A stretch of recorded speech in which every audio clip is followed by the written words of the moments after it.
Hey guys, Steven here, Fanatic Perspective. And what I'm about to say is going to sound really fun. It is a championship week preview, right? We are actually here. We've talked so much over the course of the season. At this point, you guys know the Unfiltered OGs, Vashawn and Chris. They've been on all season. Hook 'em, hook 'em, hook 'em. But now we get to talk about the destination. We're at the destination of the first one where we talked about winning the SEC championship, coming into this conference year one and standing on business. And that's exactly where this 11-1 Texas team is. So we're going to Atlanta for the rematch. Our season, I think that loss in the season was a point where a lot of questions were asked. What do we learn from this? Or is this going to be a learning experience, or will this break us?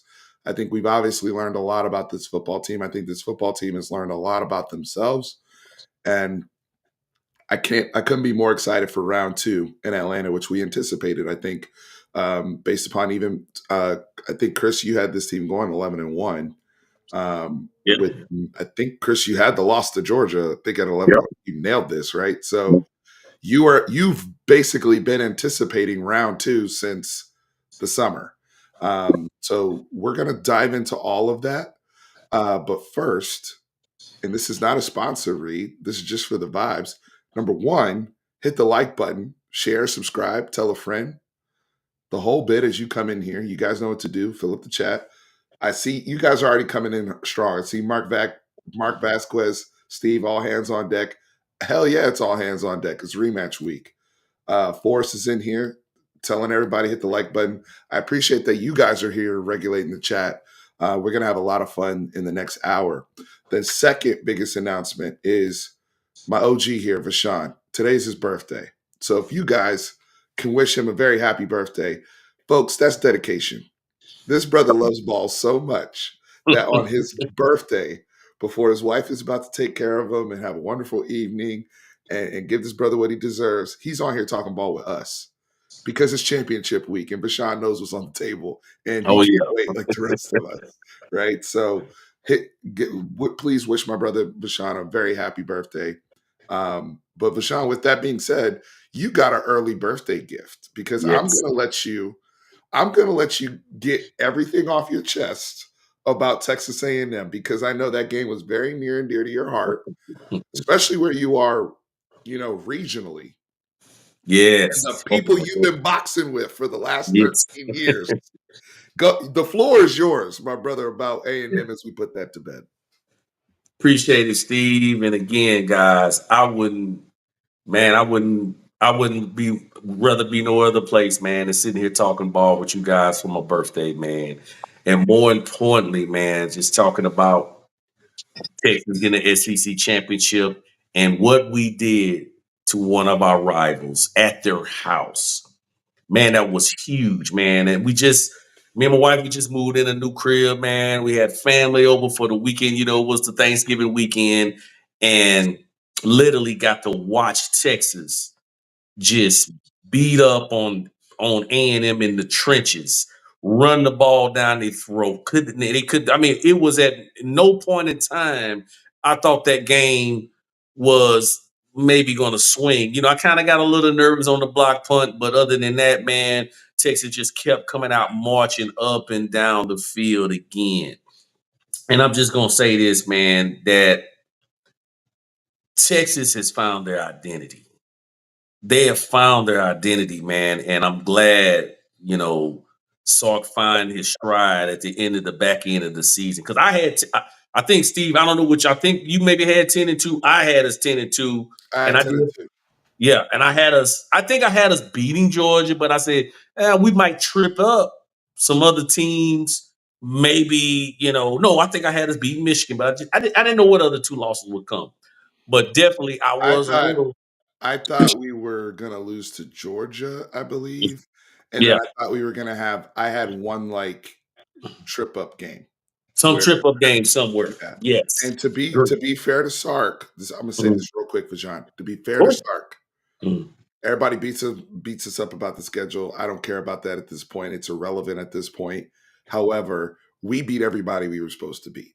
They didn't trip up not once. That's number one. While everybody in the country made a fool of themselves at some point during the season, we did not. Number two, Sark handled his business against his rivals. The BTA list was Oklahoma, Arkansas, and Texas A&M, and he delivered. That's why Ryan Day is under heat in Ohio State right now. That's why a lot of coaches get fired, even though they may be decent or be doing okay. If you don't handle business against your rivals, you will upset the fan base. Or you can Most handle definitely. your business against the rivals and make your fan base even more energized as we head into championship week. But I just wanted to mention that. Back to you, Michelle. Yeah, man. Again, he beat three of his rivals, most hated rivals. That they hate us, but just to do what he did, man, and all eyeballs was on us. They had, I think I saw that today. It was 9.6 million viewers watched that game, guys. Man, that tells you what that get for one, bringing that game back. What it does for the program, bringing our eyeballs again, of which we always get eyeballs, but it just to handle the business the way we did, man. And I believe it helps us again with with that number one recruiting class, which we're number one right now, as of now, until maybe some things happen tomorrow. But Steve, just the way we dominated it, I, man, I couldn't have asked for nothing better, brother. And I know we're gonna get off into that a little later, but man, I think Sark figured out something. And I see some people talking about, the offense got to do this, bro. Offense just don't need to turn the ball over. Offense can move the ball. That defense is on fire. I mean, A&M had allegedly three top first round draft picks on their defensive line. And I watched Hayden Connor, Jake, Big Daddy, Grizzly Bear, Jake Majors, even DJ Campbell, and bro, oh my goodness. And we've been screaming this from the Trevor Gooseby guys. I bought stock in Trevor Gooseby last year. I'm telling you, man, Trevor Gooseby's going to be a star. He's going to be a breakout guy.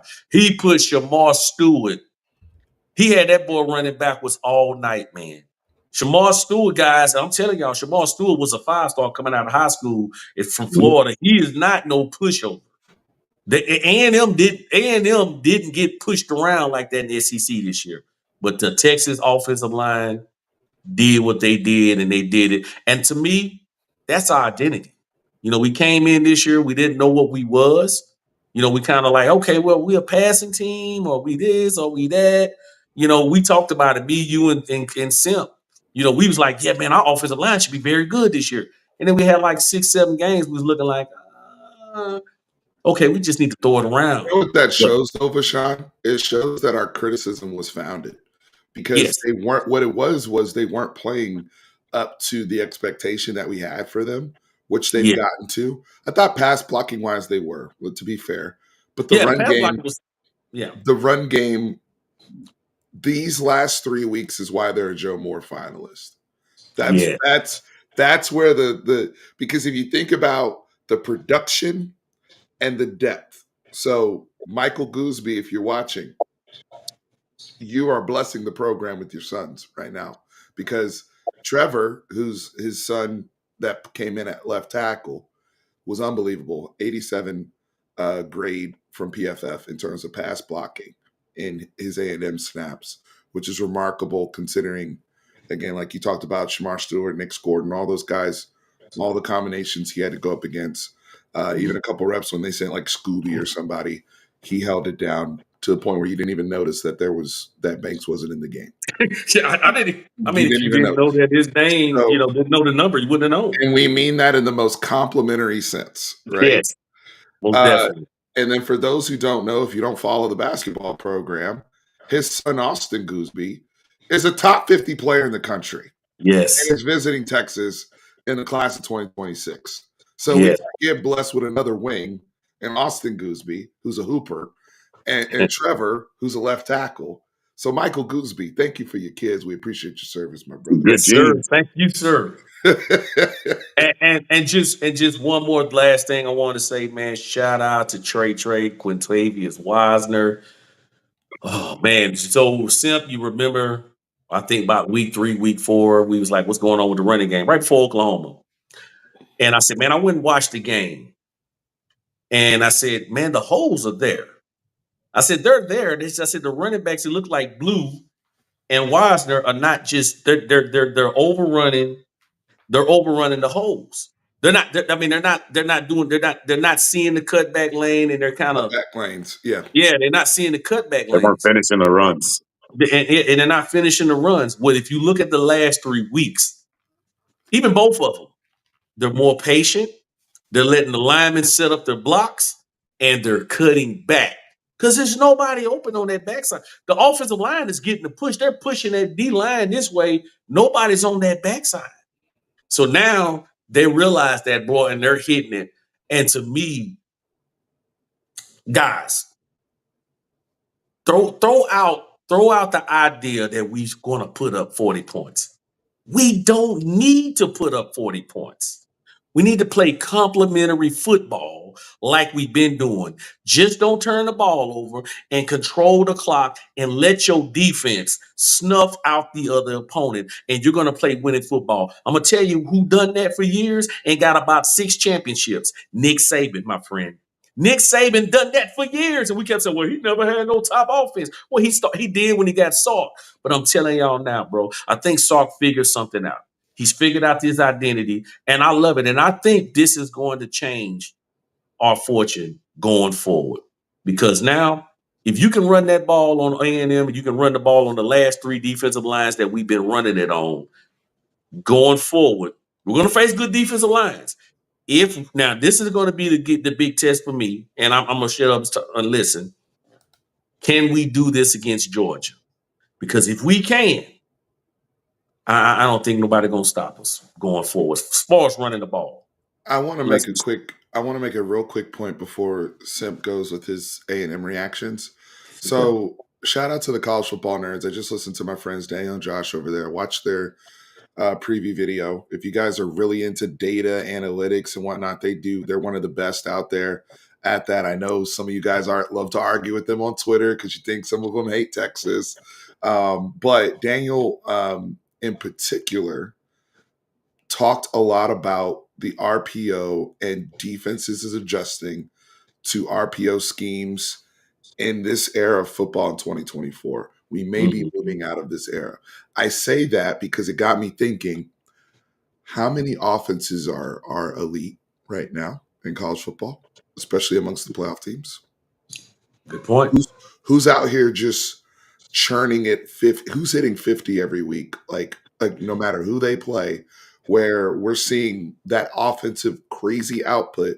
There's a reason, by the way, this correlates to everything. There's a reason why it's a G5 player versus a guy that plays offense and defense for the Heisman. And there's not a quarterback leading the pack. I mean, Dylan Gabriel will probably be the most qualified one. But after that, there's a drop off. Here's the thing, and this is happening in the NFL, and it's happening at the college level. And I thought Daniel did a very good job of explaining this. Go watch their video. Teams' defenses have adjusted. Yes. They are running multiple coverages between zone out of all two. People have figured out how to run every coverage known to man out of a 2-man set or out of quarters, right? Just because it's quarters doesn't mean it's cover 4. Just because you can be lined up in quarters and just play straight man.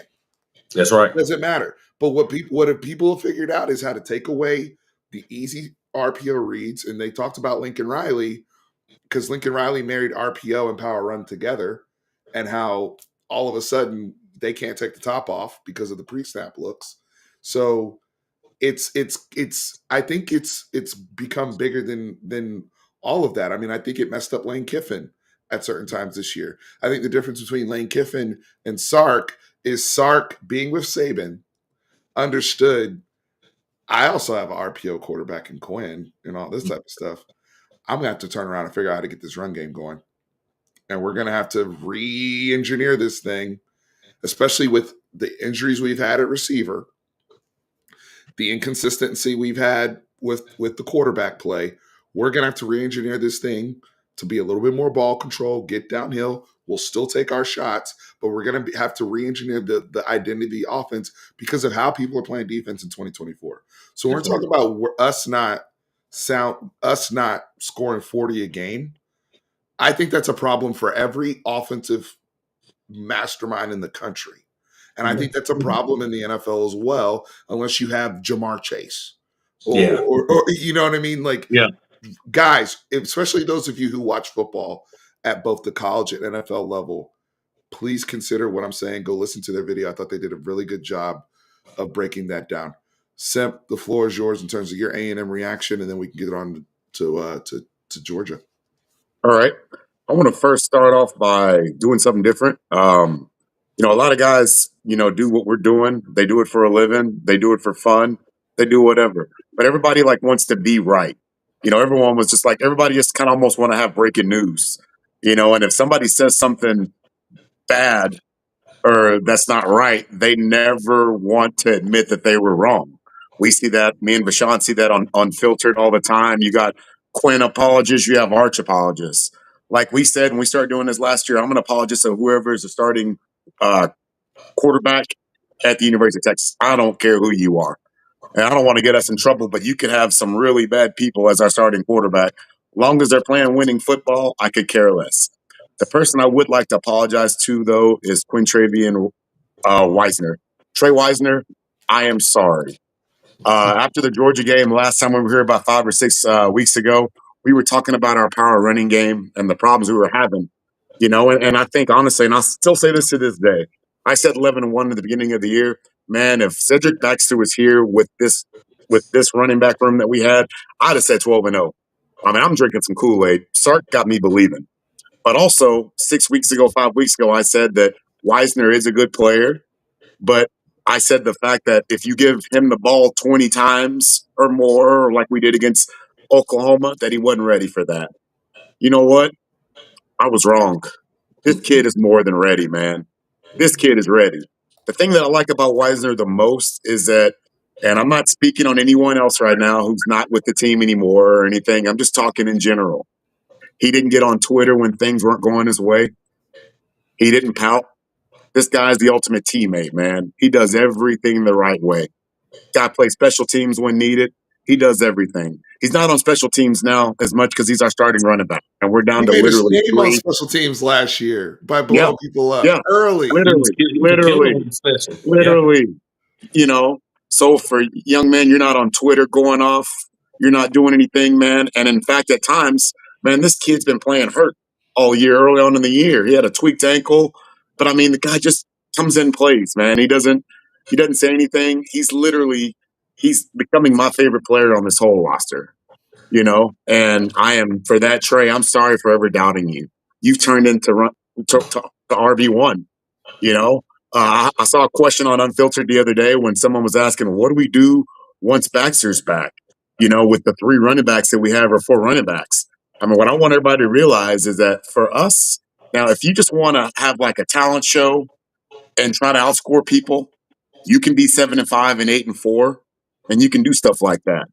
But man, if you want to win, this is the way that you win. This is the way that you win championships. If you want to be a 4-loss team and have a 4,000-yard quarterback and do all that, and you're more than welcome to do that. You can root for whoever you want. I mean, but like if you want to win a championship, if you want to win the SEC, this is the way it looks like. I remember growing up as a Cowboy fan in the '90s when the Cowboys drafted Aikman, or the Cowboys already had Irving, and then they drafted Aikman and they drafted Emmett. Aikman was the number 1 pick in the draft, man.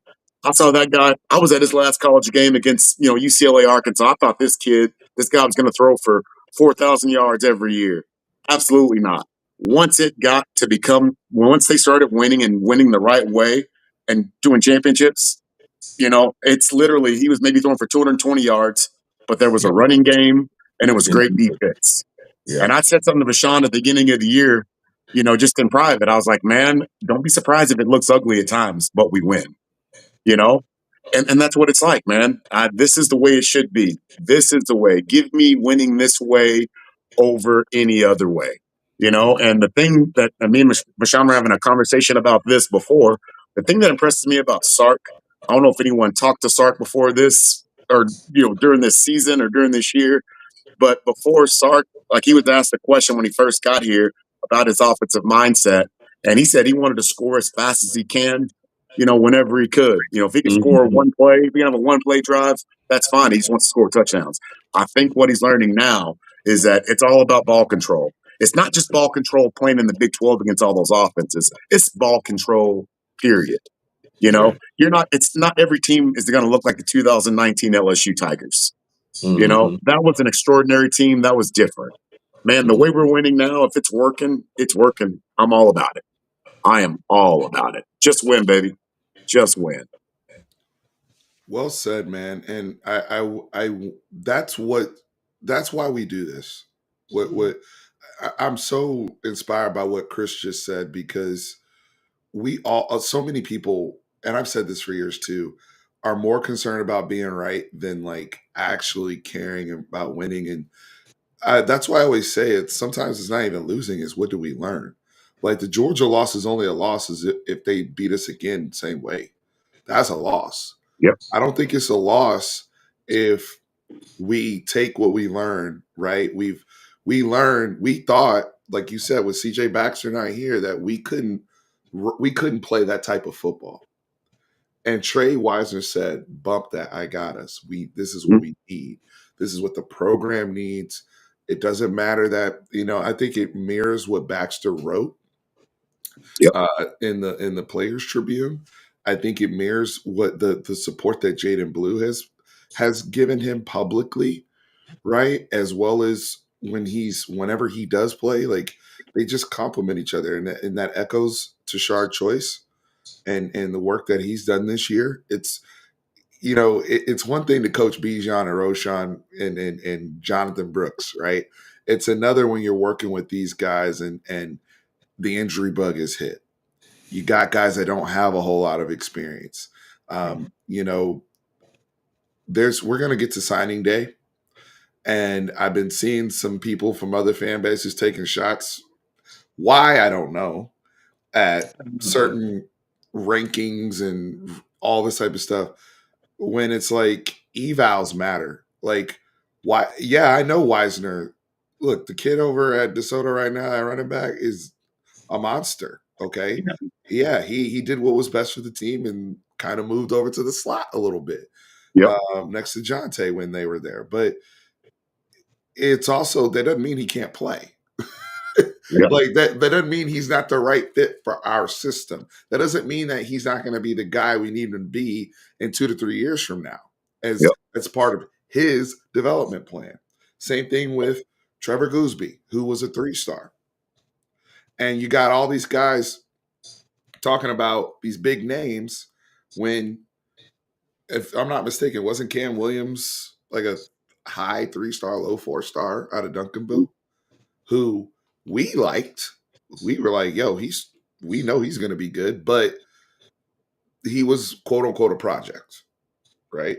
So evals matter, fits matter. And I've said this even with Arch.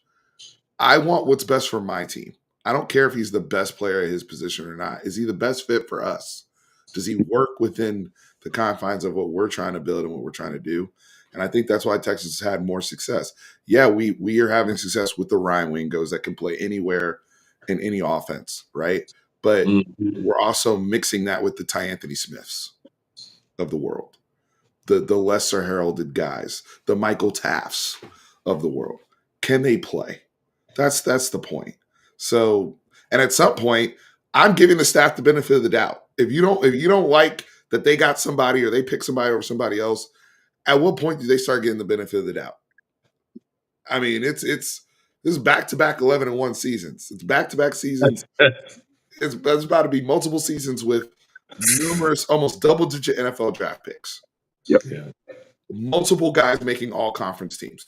Think award season is going to be crazy for Texas this year. You got Thorpe finalists. We should have had a Buckets finalist, but when the all SEC team comes out, all these Texas is cleaning up in everywhere that screams your players are playing well. So Yeah. why am I going to start questioning? Again, we have our favorites. We'll get to recruiting in a second. But anyway, Mhm. let me get back on track because I'm getting off track. The Georgia rematch.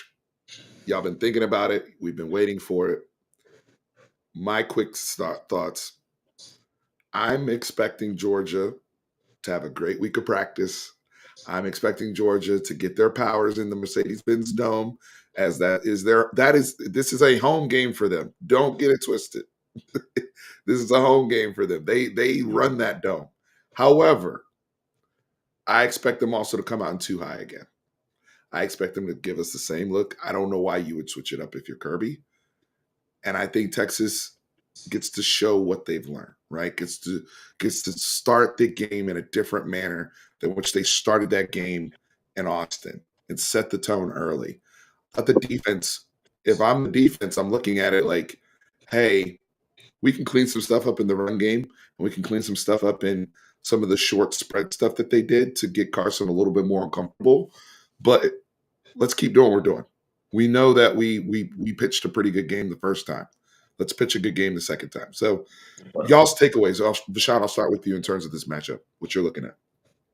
We want our lick back. That's all I got to say. We want our lick back. You got us good. You whooped us in Austin. We coming to get our lick back. And it always goes back to, I always compare football games to boxing matches. Styles make fights.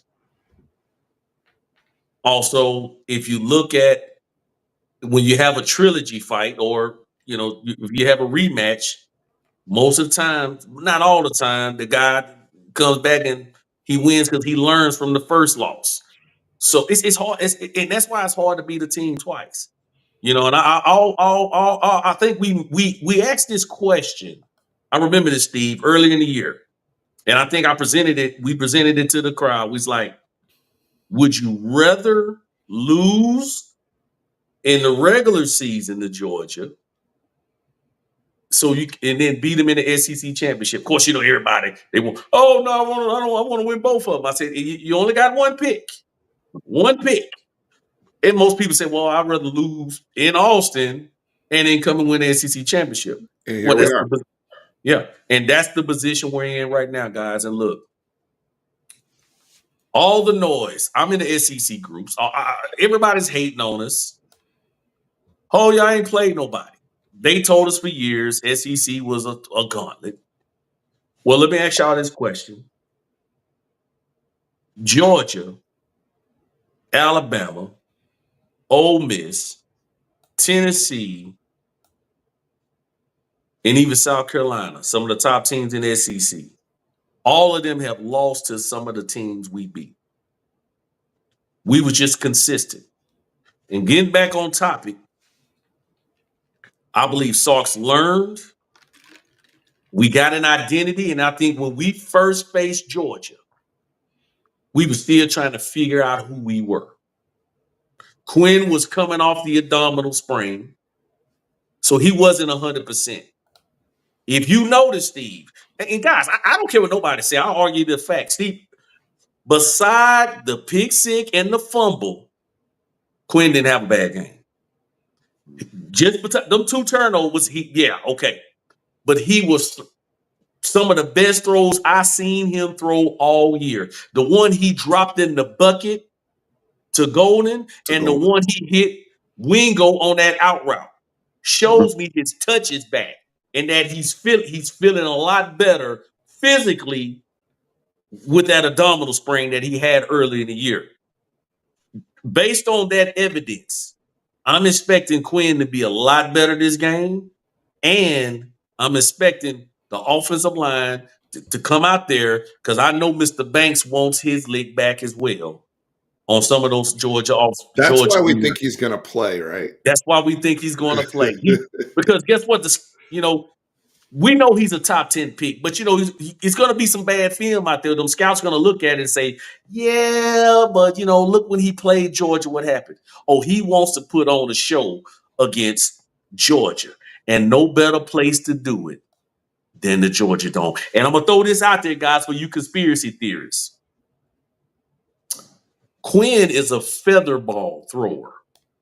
We all know that. He's not a power thrower like Arch or Malik Murphy was. He doesn't power the ball. So when it's windy conditions. It catches his ball and it kind of floats on his deep passes. Now, it wasn't that windy against A&M, and that was an outside game. I think it was 5, maybe 10 miles per hour wind. He was on. But in those dome situations, you don't have any wind at all. I think we're gonna see something special. Now, the only concern I got, Steve, and this is big, guys. I'm really, really concerned about special teams. To me, if we don't fix that because you want to win 3 phases of the game, but that could get us. And then my last point, I'll be done with it. The game clock, the changing of the game clock, how it runs now, and then till you get into the 2 minutes, has sped the game up and now has shortened the game. And what it has done, it has allowed Salk is like, okay, now I can run the clock. I can run the clock out, control the ball, and let my defense, if you get the ball back, let my defense put that #1 ranked defense in the country out there. Let them stop you and get my offense the ball back. Guess what? All we need to do is get 3, 4 first downs, 3, 4, 5, 6 first downs. Run about 5, 6 minutes off. We're going to shorten the game. Guys, I think we only punted, twice against A&M? We didn't punt. We just turned the ball over. We went up and down the field. Yeah, we had really time-consuming drives. Even the fumble turnover, we were getting in the red zone, right? Like Yes, those were long 8, thank you. 9, 10 play drives. Yeah. Yes, we was getting in the red zone. And look, we had them. I think the game plan again is the same thing with A&M. We had A&M so tired they was faking injuries. I saw Shamar turn out there grabbing his hamstring and rolling on the ground. And come on, I'm like, come on, man, you come on, bro. They were so tired, bro. Tongues hanging out. Now Georgia's a lot deeper than A&M because that's basically how you beat A&M. Regis went down too. Yes, On the exactly. sideline. Yeah. But man, when you got an offensive line leaning on you and you in that second half and somebody asked me the question, bro, why would Sark don't do that in the first half? And this guy on Unfiltered hit me up and he said, look, maybe the reason is because Sark's, for one, defenses are tired in the second half. It's a lot easier to run on them in the second half. But you also want to establish a rhythm for Quinn. Get him some easy throws because we used to argue with that Simp. Man, why is he throwing these bombs first play, this and that? Establish Quinn, get him in a rhythm, hit him with these screens, and then you can come back to that later on. And then my last, and I keep saying I'll be done. I'm just going to enjoy this season, Steve. I appreciate Mark for saying this. Mark, my boy Mark. He said, man, Vashawn, he says, we got to stop expecting Texas to play the way we want them to play. We're bad about that. Well, yeah, we won, but we didn't score. Man, we didn't score 34 points. Brother, just enjoy the season. Just enjoy the season because in the end, we're 11-1, 2 years back to back. We're in the SEC championship. All we got to do, guys, is keep doing what we've been doing since we lost to Georgia. We learned something from Georgia. And I believe we do that, we're gonna be very successful. And I'm gonna say this, Steve. I believe it's not even gonna be. I think it's gonna be an easy game. I'm serious. I really do. What do you? Before we get to Chris, Okay. I can't just let you off the hook like that when you say something like that, my brother. What do you mean by easy game? Paint the scenario for me, Vashawn. Brother, I believe we're gonna come in. So NTN is out. He hit us up last night. They were the only team ran pretty decent on us. He's officially out, correct? He's officially out. Okay. We shut down. Our run defense has been off the charts the last 4 or 5 games too. Off the charts. A lot. They include the run fits with the linebackers, the man Alfred Collins, Vernon Broughton. Steve, I think teams peak in the season. You start off, guys, and then you gradually grow. We're peaking at the right moment. Well, like I said, we're figured out identity. I think we shut down their running game, forced them to go to the pass game, and you don't want to throw it against this secondary. Hey, I told you we call him Mookie, but I call him the Beige Ed Reed. Rod Davis call him Taft Daddy. You don't want to throw it against the Beige Ed Reed. You don't want to throw it against that secondary out there. I'm telling you guys, I think it's going to be an easy game. And then look, we're going to come out there, we're going to run the ball, we're going to set up play action. All we got to do is not turn that ball over. And I think it's going to be a real simple, easy game. Because I believe in the defense and I believe in the running game. That's simple, period. Quinn, all he need to do is just enough. I'm not going to put it all on Quinn because when you got a defense and a running game, bro, Quinn just need to be the stir to make the drink run smooth. That's it. Other than that, guys, I think it's going to be a real simple, easy game. I don't have no prediction, but I think it's going to be a lot easier than what these fans think it's going to be. And I know I might sound crazy thinking that, guys, but the second time around, it's usually that other team's success. All right, Chris, the floor is yours. All right. First off, man. Okay, so I think we don't get to where we are without that Georgia loss. And I'll just say that right now because basically everybody was blaming the offensive line. You know, a lot of us that saw the game different was blending the offensive line along with Quinn, was the problem. It wasn't just, the offensive line. I mean, heck, Kelvin Banks pancaked a guy and then gave up a sack because, Bubba didn't step up in the pocket. All right. The thing that I was looking forward to, and I've been just thinking about over the last couple of weeks since that game, is how Kyle Flood and the offensive line adjusted.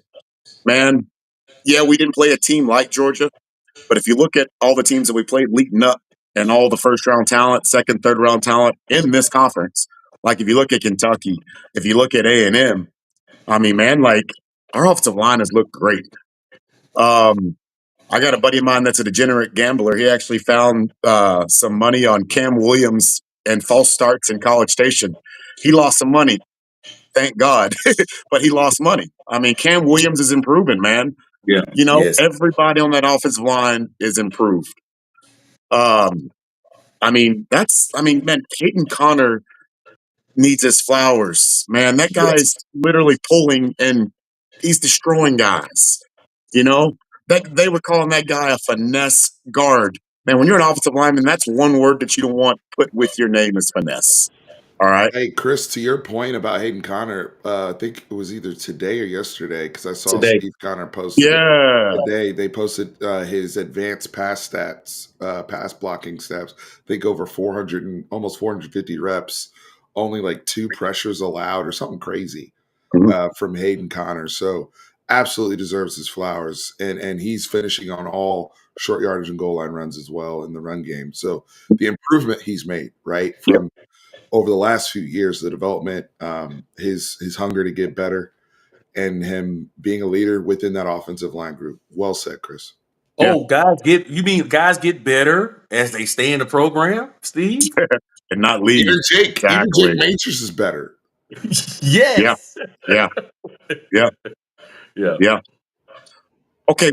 Here's one thing that I want to see with this Georgia game. I said this to Vashawn and our guys after the game, and I know Silas Bolden, in the circle of trust as a receiver, and we all love him.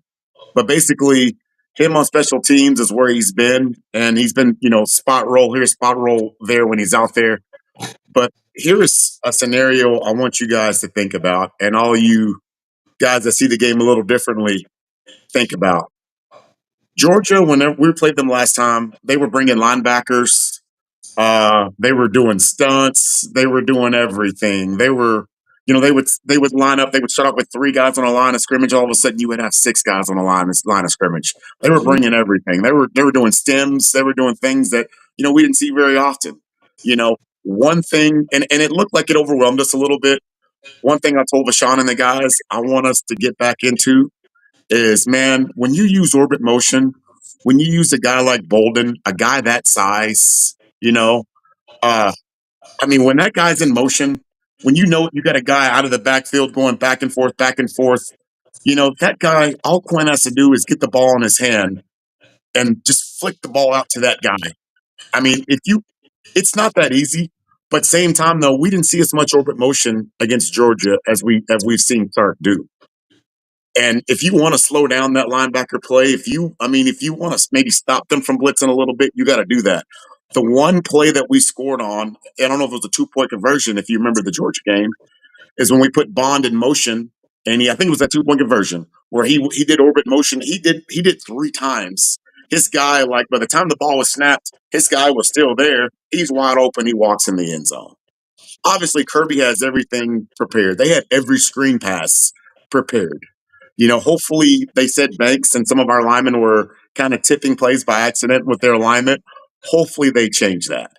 Hopefully they change that. I But think you we got to get changed back. that. Yeah, because every Yeah, time he was in a 3-point stance, he was running, and if he was in, those are yeah, little, yeah, those they fixed that. From what I've seen, I could be some of you real film junkies yeah. we can talk about that offline. Mhm. But to your point, the point you were making earlier about the motion, I do think that can help you, especially with let's say that they're playing too high again. Let's say 2 Mhm, man coverage, man mhm, underneath. That can mhm. help you with easy, quick man beaters to get Yep. put into the rhythm. Where even with the safeties patrolling everything, it can help you in short yard, 3rd and 3s, third, 2nd and 4s, just chain movers. I think that can help you keep on time. The other thing is this: the screens. I knew Elko was going to be ready for the screens Mhm, because it's Mhm. He's pursuit. ready. Yeah. What we did do though was we mixed it in later. After I've been giving you a diet of this and this and this, that's when you hit them with a screen. And they did it right before half when we got the field goal, I think. Right before halftime. We hit a really big screenplay yep. in the A&M game.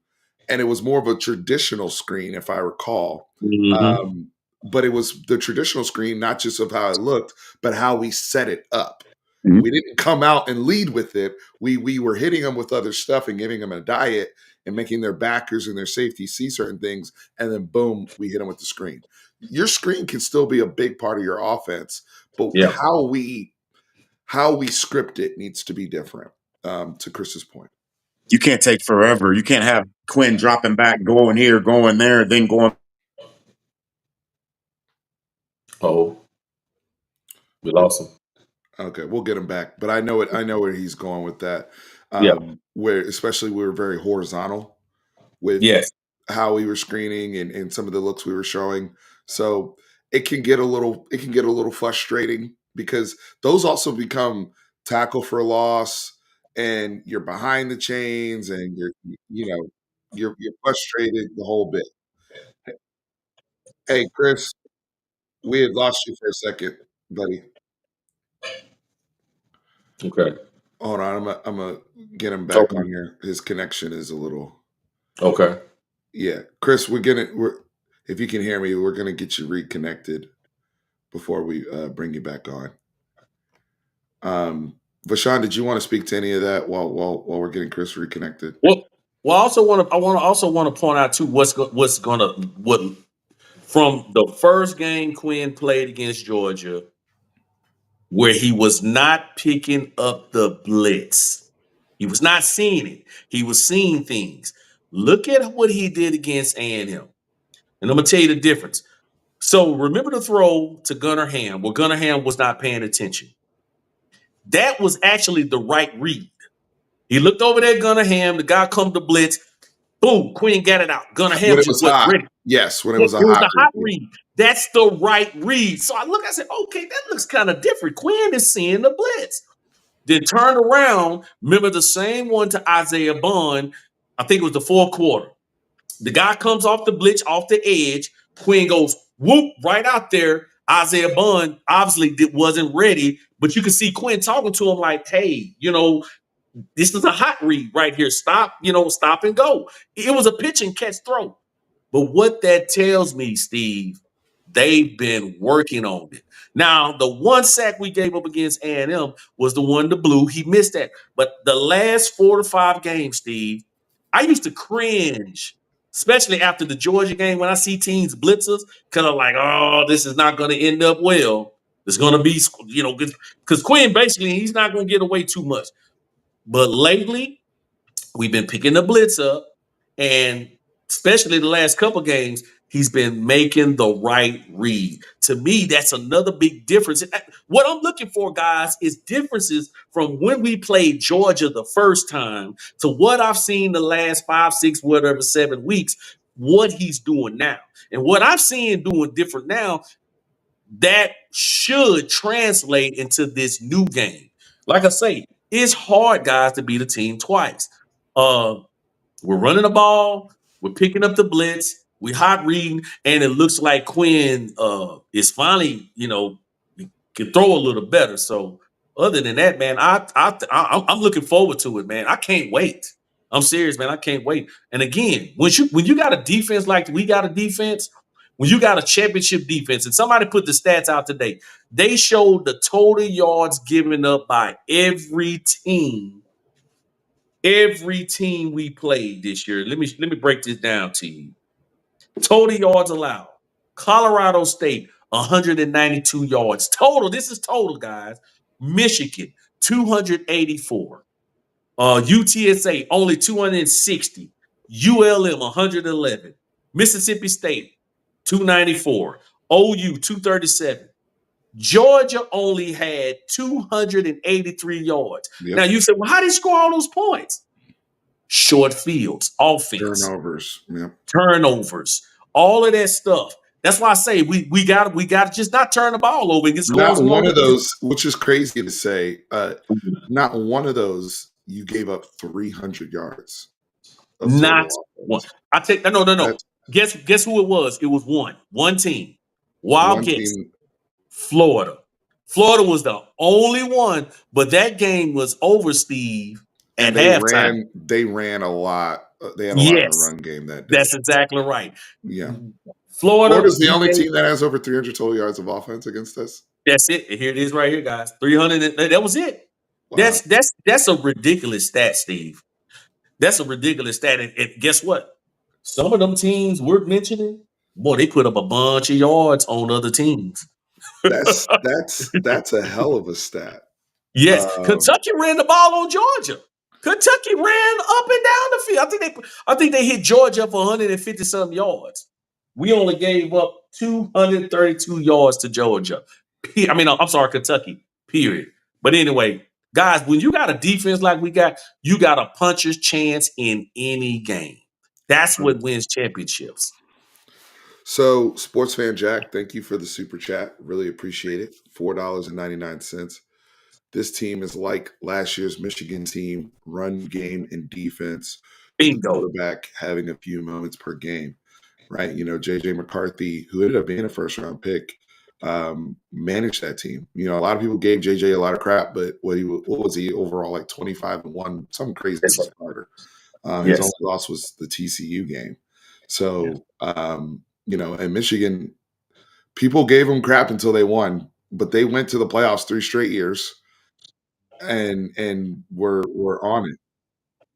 They were on it, man. So I respect the heck out of what Michigan did and the blueprint they put out there. I mean, Blake Corum, all the guys they sent to the league. There's nothing wrong with being compared to that. That's a good thing. Good thing. That's a good thing. That's a good thing, right? But again, it shows the shift. I really think the defensive shift. Football historically has always been up and down, right? Offensive era where people come up with something. We've had the era where the veer and shoot was taking everybody out.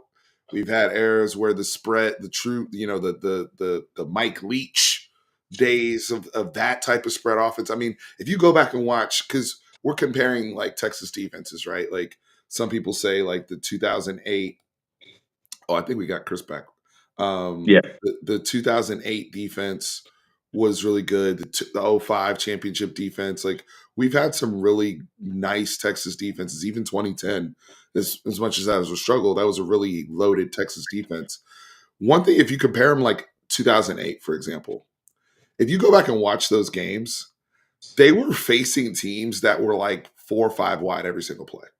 Like, Mm-hmm. what the type of football that was being played at that point was totally different. Not only in the Big 12, but just that was how explosive offense was done at that time period. And so I think it's interesting the shift in 2024.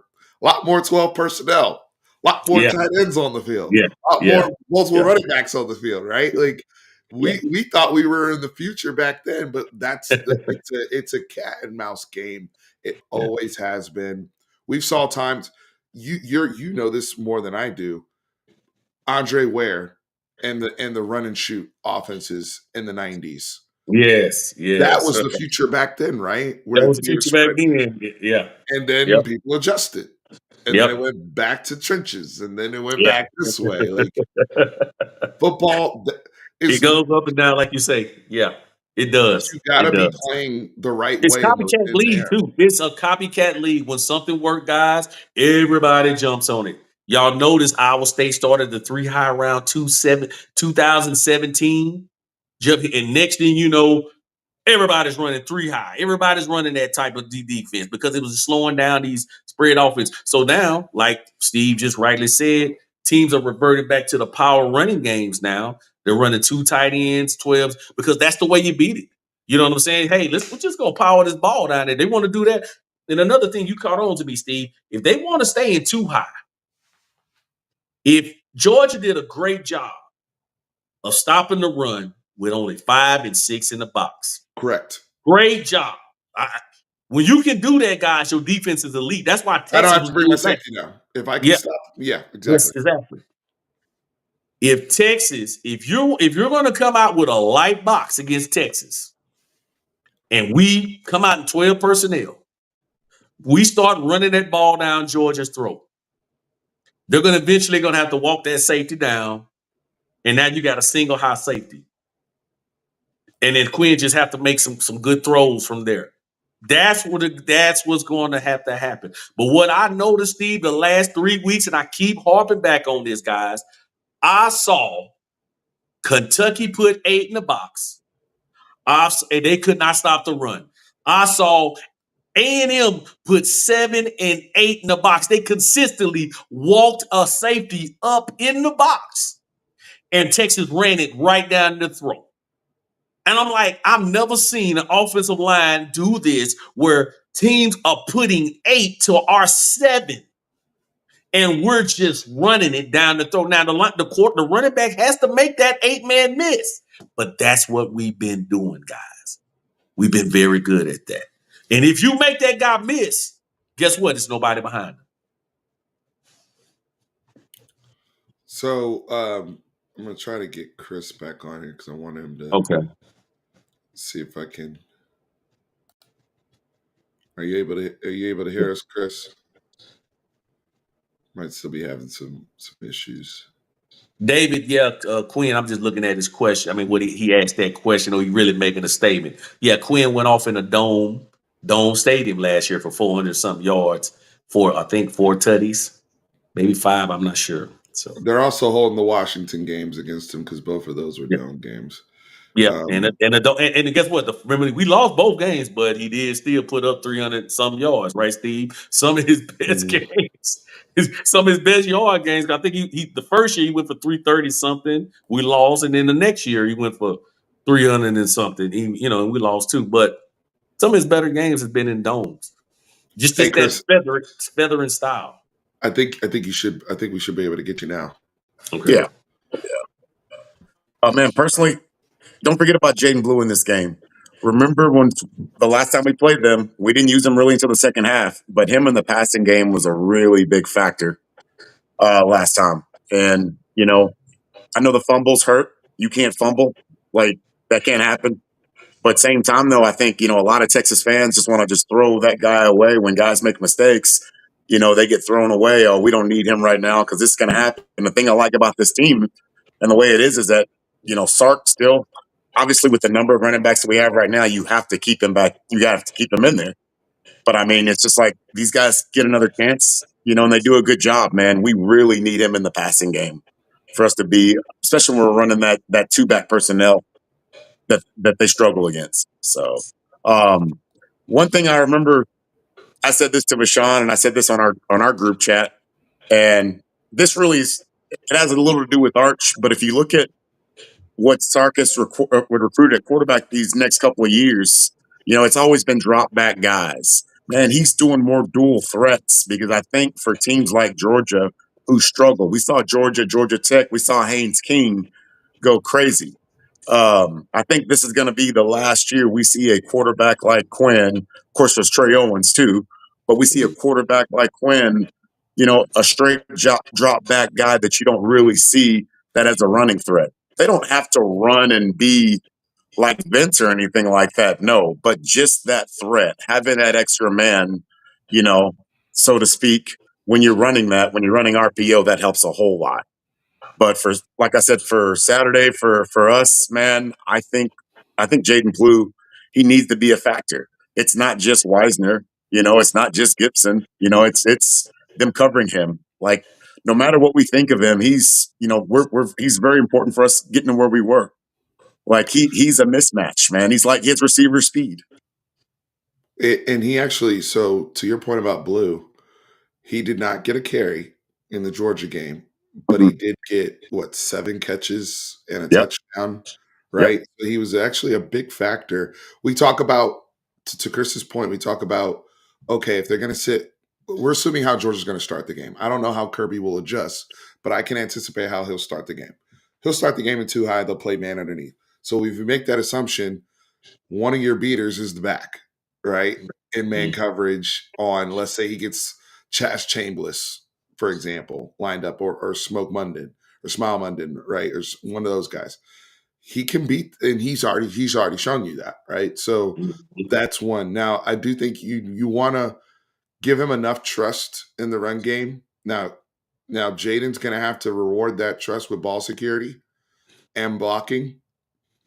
We need that, because the more he can do that, then I don't want him to be on the field and Georgia knows he's only there to for receiving. It's past You know us, what I yeah. mean?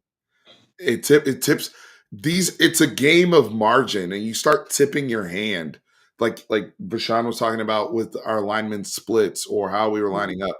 Like teams like this, Georgia notices these little things. Mhm. You don't worry about that against 80-90% of the teams, but against them, you need people in there. That's why Wisner plays so much, because that's why CJ Baxter played so much, because I don't tip my hand when they're in the game. They do everything. Yeah. Jaden Blue, if he's in the game, he needs to run the ball too. It Yes. cannot be tipped, because that will hurt. What was an advantage in the first game will hurt us, because we've been talking about here, what did we learn from the Georgia game? Well, what did Georgia learn from us? It goes both Mhm. ways. Yeah. So we have to, as objective football people, we need to consider that as well. We are on. I think we're at time here for you, Vashan. Um, Yeah. you got to get to your stuff. I'm gonna give you a parting shot, Chris. If you want to stick for a little bit, because I do want to Yeah. talk Oh some yeah. recruiting with the chat here. But Vashan, just parting thoughts with anything you want to say here before. And guys, remember, it is his birthday. He was able to give us some time here before the big birthday dinner. So appreciate you, man. Go ahead, Vashan. Yeah, man. Just want to just say, man, appreciate everything, Longhorn Nation. Thank y'all, man. Like I said, for B-Day, man, and love spending it with you guys, talking some football. And just want to just tell you guys, man, enjoy this season, man. This is an awesome season. 11-1. It went over above a lot of people's expectations. A lot of people didn't have us at 11-1. Even I'm talking about our fans didn't have it at 11-1. So just sit back and just enjoy it, man. It's awesome to see a great season like this. And man, what we did also in recruiting, I think we may get a big recruit tomorrow. I'm not 100% sure, and I know they're going to talk about that. But just the level of recruiting that we're doing. We're building the trenches. We're putting speed. You know what I'm saying. We got quarterbacks. I mean, we never had a quarterback room so stacked in our life, man. It's just 2, 3 deep, man. And what we're seeing is the fruition of also uh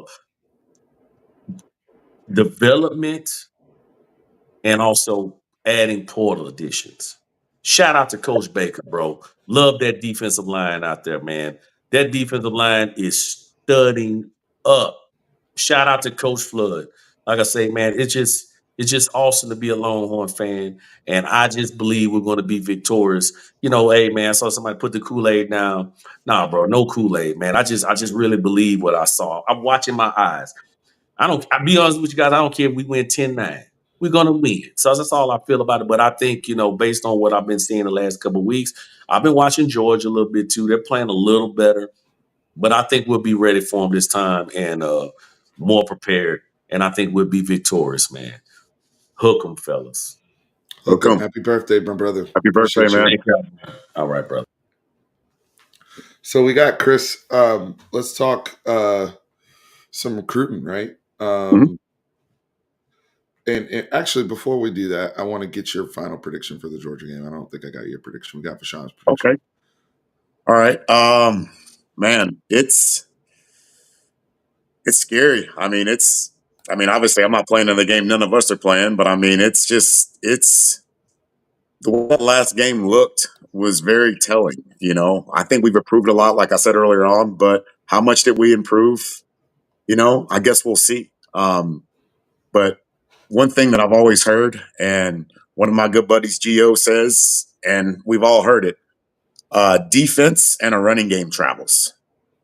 Defense and a running game travels. If we're able to run the ball, and I'm not saying run the ball like we did the last 2 weeks against A&M and Kentucky, but the fact that last time we couldn't, Quinn is a play action, RPO is a play action quarterback.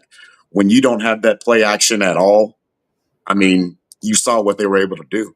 If we were able to run the ball a little bit, and not really, like I said, not 180, 200 yards, but just able to get, I don't know, 3.5, 4 yards an attempt, you know, I could see us winning. If we can do that, I'm going to say Texas 20-13, 2013, 2017.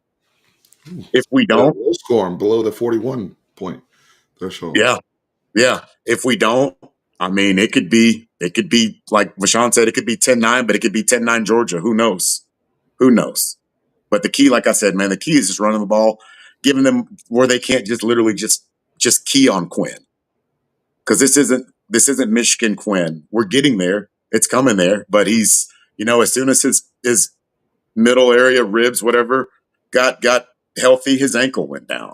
So if there's not one thing, it's another. I do like the arch package. I do like the fact that thing I like about this package the most is that I remember Vashawn early on in the year was calling for us to do something like that. And me personally, I wasn't for it because I thought the teams would try to go out and pretty much hurt Arch. Defenses play dirty. It's a game. It's a man's game. It happens. If you got to suit up, you got to play. You got to suffer any consequence. But I think the fact that we waited to establish a running game like that, I think the fact that we waited till the very end to pull that package out, you can start doing your variations. You can go down there just because, Arch is in the game doesn't mean he's going to keep the ball. He could give it to the running back. He could drop back and throw it. That's going to be wide open, And but just yeah, I mean go the ahead. arch. So let's talk about the arch thing real quick because Mhm. let's also call it what it is. Like if he's in there because of the ability for a run presence with an extra blocker and leveraging as his athleticism Yep. to get some yards. Period. Because if we're talking about Arch throwing, we're talking about Arch like he's like not a quarterback. Like you know what I mean? Right. Like Right. that's his specialty is throwing. Like right. Mhm. So my buddy Texas Homer and I, we were talking behind the scenes. He's like, well, if Arch is just throwing out of the package, that just means that Arch is in the game playing quarterback. That's what that Yep. package is. It shouldn't Yep. be like Arch is already full menu with the offense. We've seen it's not like Tebow at that point, because that's what the comp is, right? It's become Quinn is now Chris Leak, Arch is now Tebow. Tebow. But to me, the difference was Tebow at that point we had not seen Tebow full menu in the Urban Meyer offense until his sophomore year when he won the Heisman. Right. At that point, it was very run centric. I think it was necessary and we should continue to do it because of the success. And egos, I think egos have been put aside. I don't think Quinn, should mind Arch getting those snaps if it helps the team win. And that look is going to throw the defense off, even if he has to throw it. But let's not act like Arch throwing the ball is like it's like Roshan throwing the ball, right? Like this is your back. If he's in and he's throwing, then he's just playing quarterback to me. Yeah. You know what I mean? Like it's just He's a true dual threat at that point. right. I mean, there's nothing Right. wrong with that. But that speaks to your point about why they've been recruiting people a certain way anyway. That's what you Mhm. want to get to at this, because what Sark is trying to do is also keep up with the recent trends of Mhm. how offense is being played right now. So that's out of necessity. It's also incumbent upon Quinn to keep up with that trend himself. And that's why I said him playing with the sense of urgency that he showed and using his feet when he needed to. You don't have to be the best athlete in the world, but when you need to run away from something, Mhm. and it's not like no one questioned Quinn's athleticism when he was at Southlake like that. I don't remember us being like, oh, that guy's a statue, right? Like, I Right. remember people talking about him out of the pocket, the Duncanville throw when he rolls left and he throws it 60 yards. That was on the move. So this narrative of him being, and is he's been a much poorer athlete than I anticipated him to be. I think that's on me. Like, I thought I was going to get the athlete I saw at South Lake Carroll. It's on Tom Herman too, who runs his quarterback, because he did the same exact. I mean, he's the one that he was Like, coming here first for Herman. so Herman thought just like all of us did. so I and Quinn, to me, athletically, is just not a great athlete. That's okay. I do think he has good, decent straight line speed, where if they're playing two man, no spy, and backs are turned, he can run and get 10 yards. No problem. He showed that even with the brace. He can run. If he's running in a straight line, he can run fast. But yeah, mobility and all those type of things. That's just, maybe it's the injuries have slowed him down over the years or what. But I don't know if we'll ever see that kid that we saw at South Lake lateral movement athletically. I don't know if we'll ever see that again. But you know, I've always had questions about Quinn's athleticism since then. I think maybe it is the combination of the injuries. But as we go to predictions, with all of that being said, I expect Quinn to continue to show that same sense of urgency in and out of the pocket. That's all I ask. I think the toughness that I'm looking for, staring down the gun barrel when those dig routes uncover, or they do the double safety blitz that they like to do, or even if it's double mug, I think he stands down the gun barrel this time and actually takes that hit and makes that throw to Wingo. Whereas there's going to be big play opportunities if the game starts to unfold a certain way. I personally think, Chris, I think the game's going to be a little bit more offensive based because it's round two, and both offenses have seen these defenses. They know what to expect a little bit better. And I think traditionally in the SEC championship game, the number has kind of gone up when it's a rematch. So I think it's going to be, I'm going to look at it like Texas 30-27, something like that. Now that's also assuming my kicker's making his kicks. Picking a number like that, so maybe I should pick Right. 27 or something like that. Right. But Right. I think we're going to be around that territory. I think Georgia's going to have some respect. I think they're the first team seeing our defense twice. Mhm. I think they're going to improve. Now, they're again not having ATN is big. Yeah. That's big, but I also don't devalue the opponent and how good they are and knowing what they did to us the first time. So I could see them having, making some of the adjustments we made. We'll see. But my prediction is 30-27. I think yours is 20-17, 24. So we'll see how it plays out. I think we both have Texas winning this game, Mhm. and moving on to getting a bye in the college football playoff, but also more importantly, being SEC champions in year one in this conference. So Very, very cool. Yes, happy birthday to Vashawn. He is amazing. He is a light in our lives. We're very thankful to have him here. Um, Chris, let's talk recruiting. You ready? Okay. Yeah. All right. So while you start talking, I'm gonna bring up the screen here. But as of right now, Vashawn was correct. According to On Three. Now, again, everybody, I'm not a recruiting Yeah. service snob. I look at 247. I look at On Three. I like people that work at both companies. I got some friends at Rivals as well. Like all these people work really hard. They're on the road 20. If you don't know what these guys do in high school recruiting to prepare this stuff for us, it is a thankless job. It's a rigorous job. You guys have seen B. Damone from Along the Wire, Brandon Holland on my channel multiple times. He covers recruiting down in the San Antonio area. I call him the mayor of the 210. Like, it's a thing. These guys are out here Thursday nights, Friday nights, Saturday afternoons, 7-on-7s with these kids. Boog's in here, Coach Top's in here. Like, I know what he's doing across the DFW area with these kids. It is a thankless job. Okay. So I'm not here to be a snob over debating what this, that, and the third. But according to On Three, we have the number one class thus far. What are your takeaways in terms of what you love about this class, and then some things you want to see added on? Because obviously it's not the end of it for us here, Chris. Okay.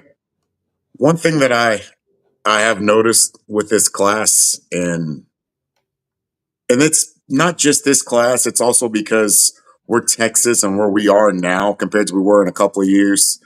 Uh, I saw a question the other day of just what do we think of the offensive line of this class? And my response was, man, it's just kind of it's a developmental class, you know.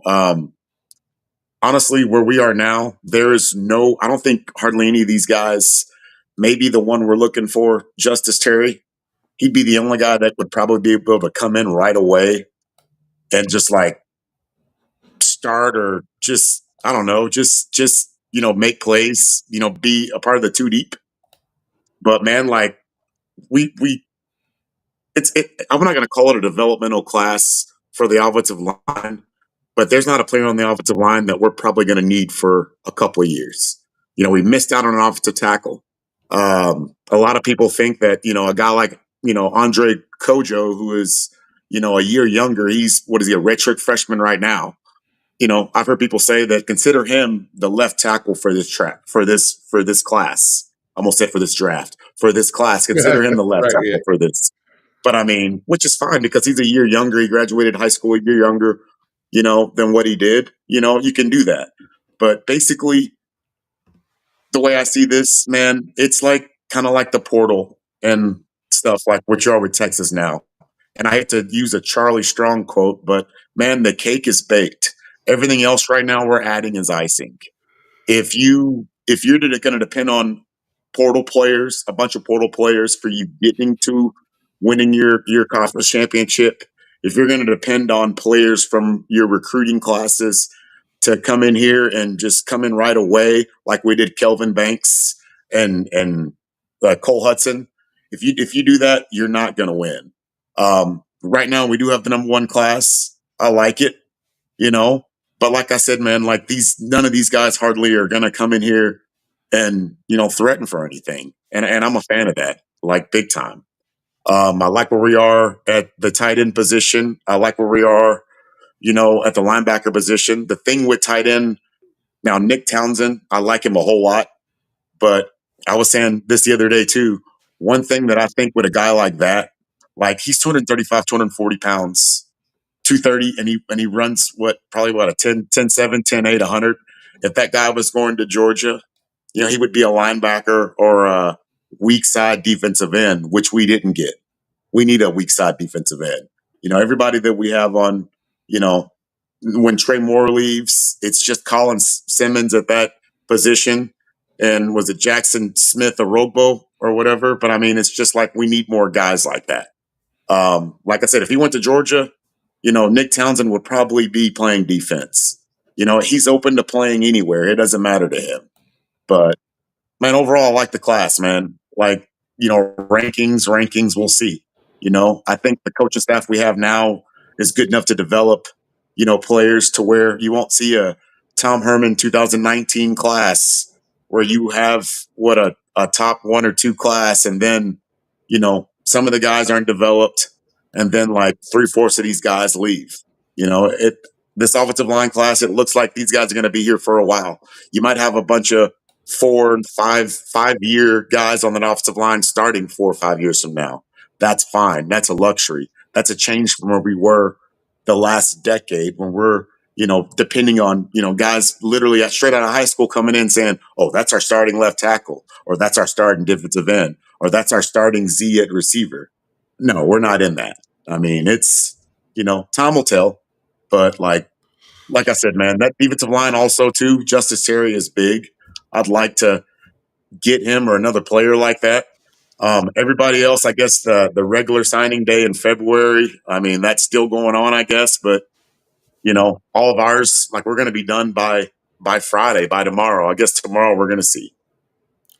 So, and well said too, man, because there's nothing wrong with, again, when I said benefit of the doubt earlier, it's also the depth of the program and the depth of the guys that are staying in the program, right? It's one thing to have depth, it's another thing for guys to stay in the program year over year, developing and knowing that they're going to earn their spot when the other guy goes on to the NFL and whatnot. And I think, there are some positions, this has become a thing recently, especially amongst the receivers, because here's the thing. We also got to look at it this way. Certain positions want to play, typically the kids want to play sooner than others. I'll give you an example. Tight end. I think most kids that are tight ends know it's going to be a challenge to get on the field year one, Yep. especially if your body's not where it needs to be. You may have a small role, but you're probably not gonna have you're probably not gonna have a great impact, right? Positions like running back and receiver, those are the guys that typically want to get on the field really, really fast. Offensive line, it's going to depend. Defensive line, it's going to depend. I think with this with certain positions, though, I'm saying all that because Texas recently has become, these receivers want to play in Sark's offense from the portal and get drafted. They saw, let's keep it all the way a buck. Xavier Worthy came from the portal. I know he came here as a freshman, but he came from the portal. Mm-hmm. A.D. Mitchell came from the portal. Yep. Isaiah Bond came from the portal. Silas and Matthew Golden, Yep. right? And that can piss some guys off that came the organic way, that are big name players that want to play right away.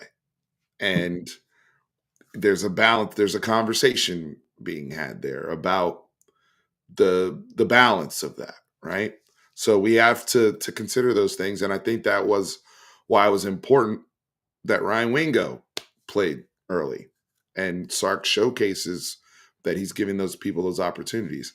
I say that because there's a world where Matthew Golden comes back. There's a world where they do take a big name receiver in the portal, and you're still going to have Khalil Lockett and Jamie French and DeAndre Moore. And we know we don't play no damn 10 personnel. Okay. So how will that all play itself out is a question I have when it comes to the receivers. Now, when it comes to other positions, I think edge, we're in a healthy place because Baron Sorrell is about to move forward. These guys are getting older, so it makes sense with Lance Jackson coming in.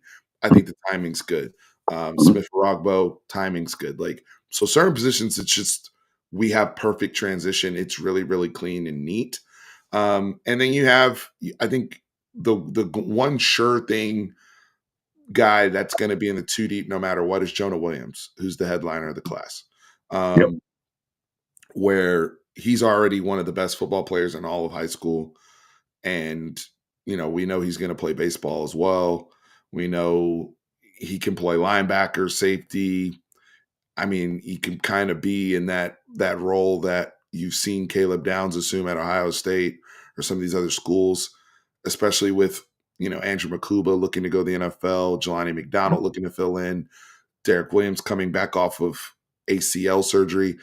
There's a clean path for Jonah Williams to play football right away. I think Michael Taft is going to get drafted as Yeah, well. we're losing Taft. Yep. Yeah, so there's clean work for Jonah Williams right off the bat, right? Yep. Some of these guys, the path is clean. I think Cade Phillips, depending on how we use him, there could be also be a path to the field.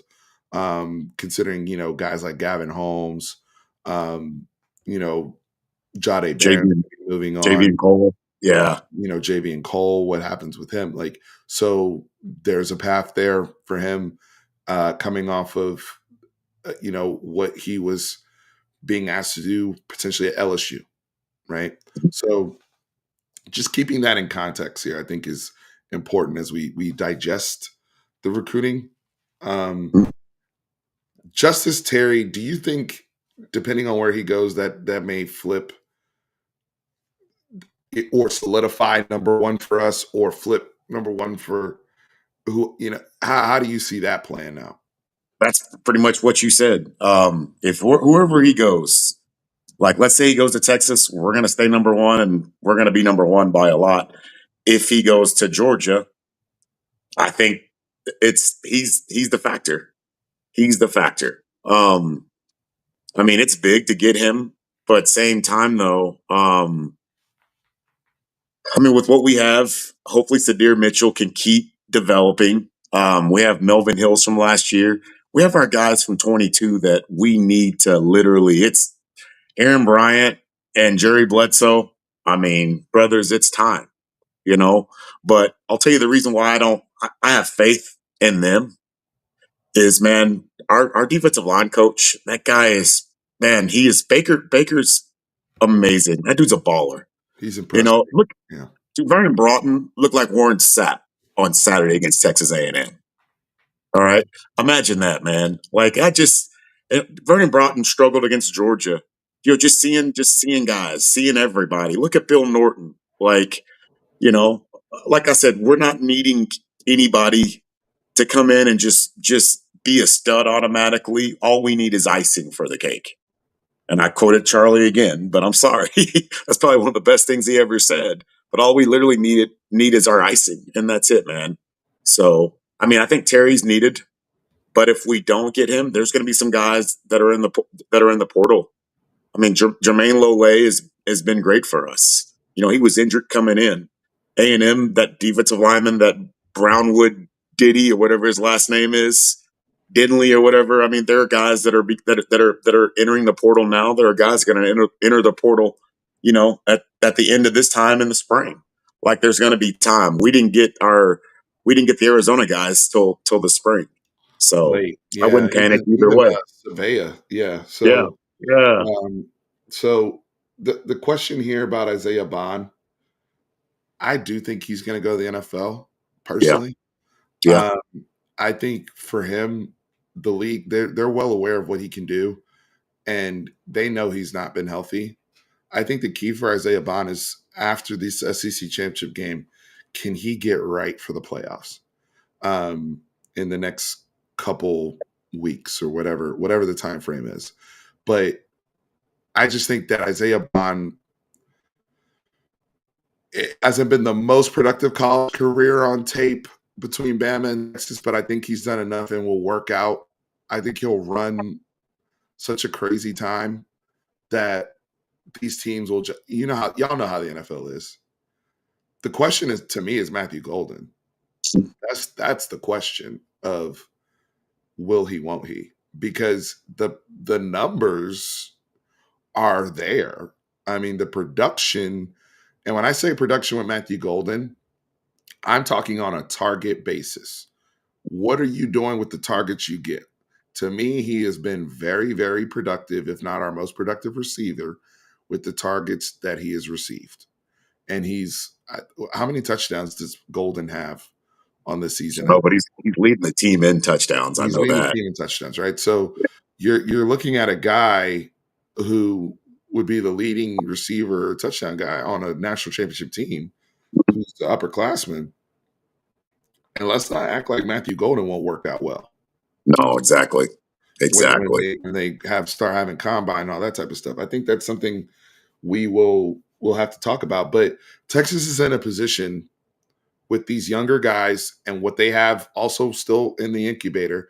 Remember, DeAndre Moore's still there. And then you have your more longer term guys like Aaron Butler or, Yeah. Livingstone, Parker who came in Livingstone, early last Freddie year. DeBose. Freddie Yeah. DeBose, who's getting healthy, right? Because he came off an injury in high school. So there's still other guys that are literally in the incubator at Yeah. Texas. I think so many people look at, oh well, Jonte Cook left, like there's there's the drop off, but like between that and what they could potentially get in the portal. I mean, and my guy here, because my favorite player in our class is Michael Terry III Mhm. from Alamo Heights. And we got one of the exclusive drops from Brandon on him earlier this year when it was still Nebraska was very much heavily in the mix. And we know Michael Terry does everything at Alamo Heights, both offense and defense, right? But the expectation, what is the expectation of him at Texas? That's a big one because some people consider, Wingo too. Wingo's still here. I'm not forgetting Wingo, guys. Yeah. I apologize. Wingo. The question is, if they leave, Wingo's clearly the number one receiver at that point with Arch. Let's go. Let's rock. Yeah. Yep. Right? Like.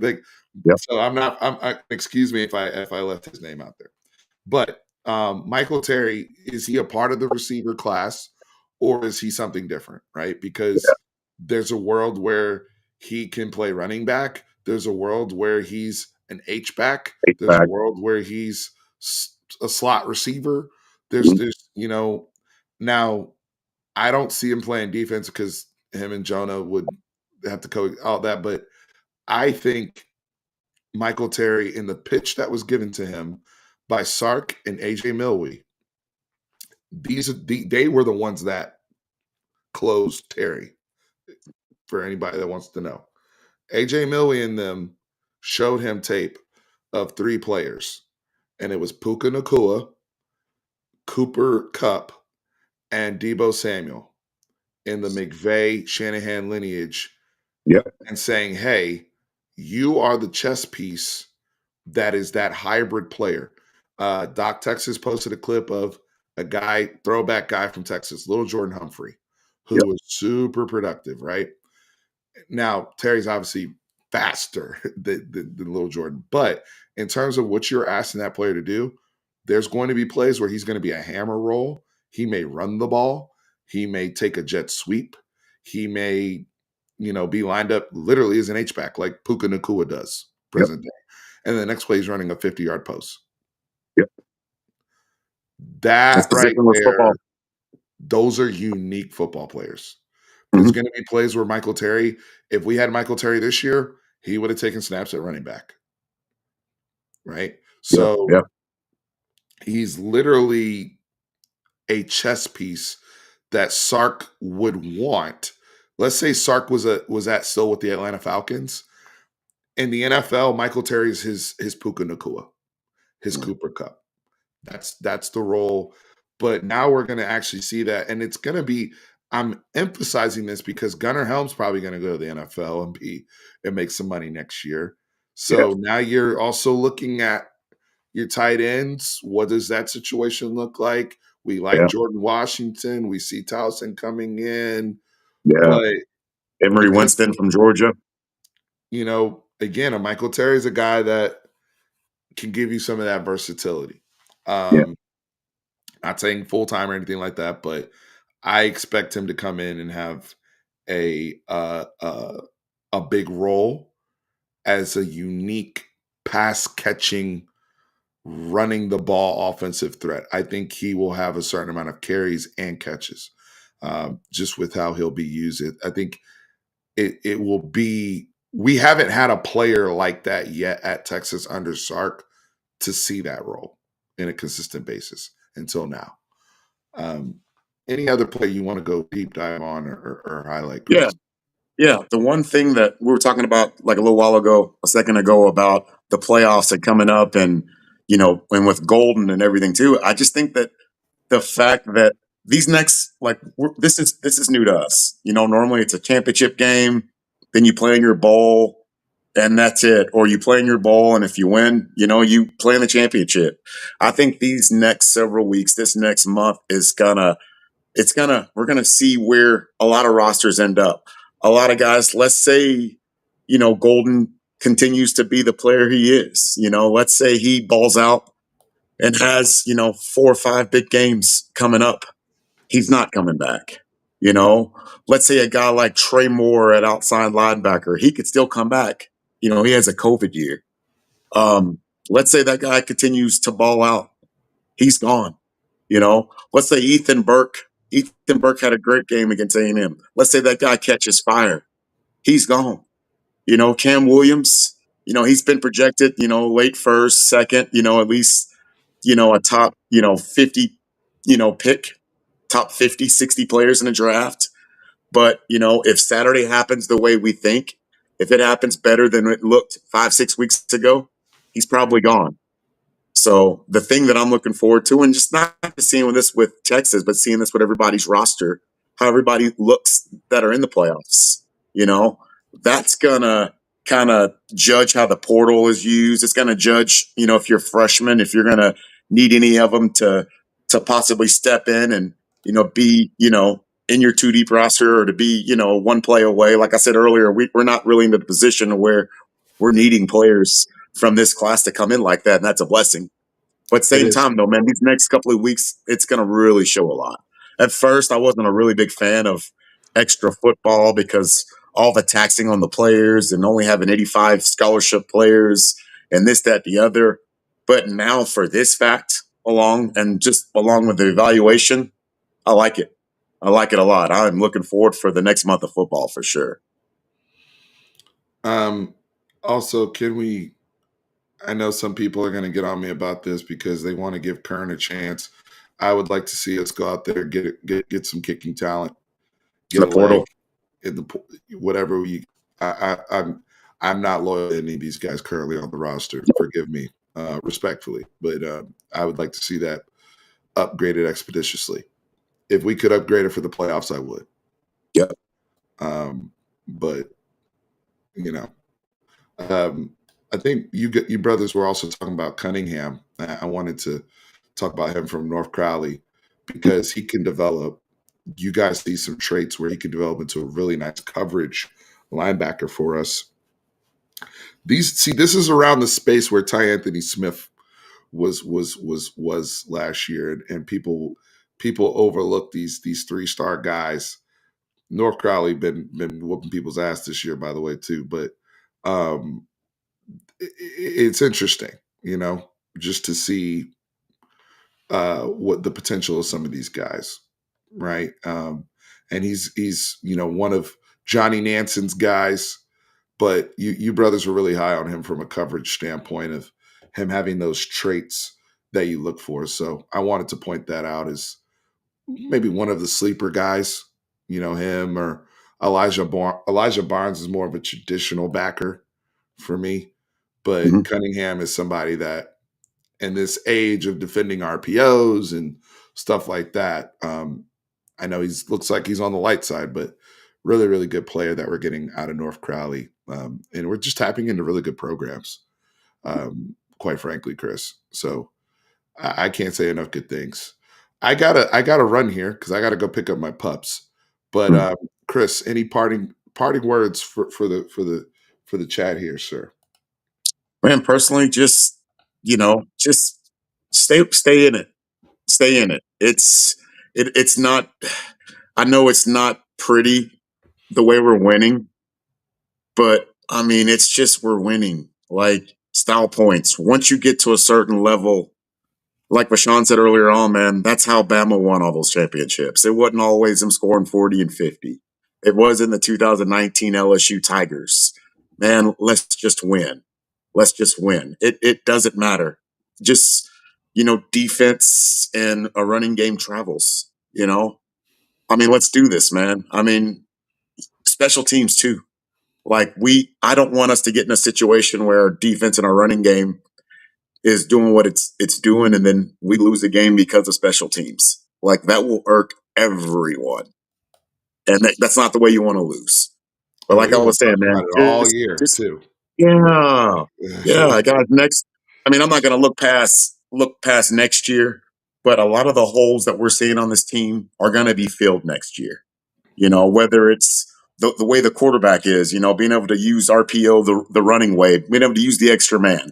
Like when I saw Georgia Tech play the other night, that totally changed my mind on how I view the quarterback position and how I view Sark recruited. Never had a problem with mobile quarterbacks or anything, but I always thought, man, if I got a guy, especially you look at Florida State last year, they run zone read in a game in a nothing game against one of those Carolina teams like Eastern Coastal Carolina, and their quarterback's leg is the other way. I mean, that's one thing you worry about when you have that. But when I see Georgia Tech with Haynes King do what they did against Georgia, and boy, A&M is just hating themselves for that big time. But when I see a guy like Georgia or Georgia Tech do what they did to Georgia and Haynes King, I mean that changes my mind, and I see why Oh, Sark you just triggered recruited me. yeah, I see why Sark got KJ Lacey. I see why Sark, is going after Bell. But guys, just hang in there, stay with it. This isn't a 4-loss team. This is 2 straight years we're gonna have without having 4 more losses. Remember, guys, the year that we won 10 games under Herman, we still had 4 losses. All right. Just hang in there. It's not going to be aesthetically pleasing. Look at all your other friends that are Aggies and Sooners and your Big 12 brother, and like all those schools in the Big 12 that aren't even like there's the winner of the Big 12. I mean, if Iowa State doesn't win, it's going to be someone who came in from the outside winning their conference. Man, be thankful for what you have, man. Be thankful for what you have. The point? Here's my parting thoughts, and great job, Chris. I'm gonna pick up right there. Right? I mean, again, like I said, there's no offensive juggernauts like that. Not like we've seen in years past, right? It's just not where the landscape of college football is right now. Matter of fact, Texas is still like 11th in the country in scoring offensively. Like that tells, and we've all seen better offenses under Sark, but like that's where the landscape is right now, and you have to adjust. You have to adjust to where football is. Like people talking about copycat league. Well, Sark's getting copycatted because go watch the NFL, go watch Matt LaFleur, go watch Andy Reid, and the way that they will take plays that Sark does, whether it's the spinner counter stuff or the jet sweeps or the end arounds, like stuff is because people are looking at ways to defeat these more nuanced coverages. People are looking at a way to get the ball in the playmaker's hands. Those things never change. Okay. But at the end of the day, I do look at Texas being the right fit because this plays into recruiting. You talk about guys like Kenny Baker, you talk about guys like Tashard Choice, guys that care and actually are getting these play. These are better football players just for being here than when leaving. And some of these guys, it may be leaving to go to the draft. Some of these guys may be leaving to go to the portal. I think Malik Murphy is a better quarterback and had a great season because of the years he spent in that quarterback room. And I said that about Malik Murphy Bingo. when he was here. I said it will pay off big time because A, he will be wanted in the portal, but number two, being in the room, being understanding the offense, understanding who you are as a player with a coach of that level will pay off big time. Shout out to Malik Murphy. I believe they went 9-3 this year. He had a 26 to 12 touchdown interception ratio in his first year as a starter. Did a hell of a job for that Duke team. So that's what I'm talking about, right? Like it's not just, and I'm saying that because you brought up Haynes King. Mhm. Connor Weigman hit the portal. Jackson Arnold's hit the portal. Mhm. Connor Weigman was a 5-star. He was right there with Quinn and all that in the 22 class and Klubnik in them. Can't miss, sure thing. And you gotta, it's not a surprise. And this isn't just I hate A&M, but it's also the truth. Evan Stewart went there. All these players are going there. And that's why when I was saying last week, Terry Bussey, be careful. What are they doing for you? These kids, some of these kids are picking situations trying to be too cool for school, man. Micah Hudson's another one that went to Tech. What are they doing for you? Y'all are already in the portal with bad tape and all this stuff. What are these schools doing for you? And we're not look, people are going to point and say, "Oh, well, you know, John Tay's in the portal." Blah blah blah. My point is, look at the greater sum. Okay, look at the greater sum of all of these players, all these talented guys that have come here are ended up in a better spot or developing. Connor Weigman right now is his stock is down, and I'm like, did you pick the best situation?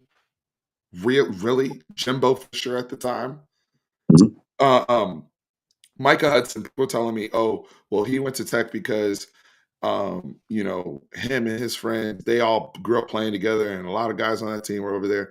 Is that the best situation for you as a number one receiver in the country at the time out of Belton? Was that the smartest decision you could have made?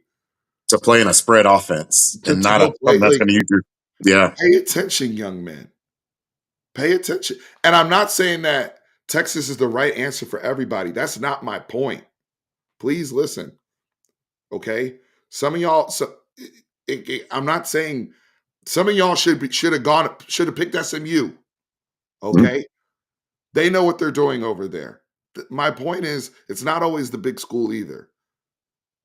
I'm not mad at Micah because he picked a big. I'm mad because I knew he was going to go over there and they were going to play games. I knew that. I knew Evan Stewart was going to go over there to Texas A&M and they were going to play games. Yep. And you're seeing these guys in the portal. They're not paying attention to coaching situations. They're not paying attention to continuity. They're not paying attention to who's getting people in the league. They're not paying attention to what is the skill set and profile of that person align with the skill set and profile of me as a player. That's why Jackson Arnold failed at OU because they didn't. Once what's his face went to Mississippi State, Levy. Yep. Levy. Latrell and them don't they do not align with you, okay? And they could now that's where mental toughness needs to come in for the young man. Where will he go? Who knows? But that's how you start seeing these kids bounce around because they're not making good decisions the first time. It just is. I'm just trying to be honest. Like again, I'm not saying all y'all should have come to Texas or consider Texas. But we don't have space for everybody. Right. But some of y'all just are stubborn. And it's not even NIL so much. Like Michael was gonna get a bag wherever he went. Yeah. You know what I mean? And you see, and it's gotta sting him seeing how many freshman receivers ate this year in his class at many different schools that were productive, that played, right? Now, I know he was injured at Tech. People are gonna say, oh, Mike, I get all that. But some of these coaches are notorious for being dicks to freshmen and not even giving you a chance. And if your priority is to play right away, you need to be smarter with your decisions. Yep. That's all. I'm gonna leave it at that. We will be back with more content. Might have maybe one more live or something before the SEC championship game, but I will be back reacting after the game, of course. And then before whatever playoff matchup we have, I will make sure I get Chris and Fashawn on. So we have the unfiltered perspective for our first playoff game. Chris, thank you so much for joining today. Oh, thank you for having me. Y'all, again, wish Fashawn a very happy birthday. He's off Yep. to have a wonderful evening. And I'm going to go pick up my dog. So, guys, remember, horns always up, hook 'em. Welcome.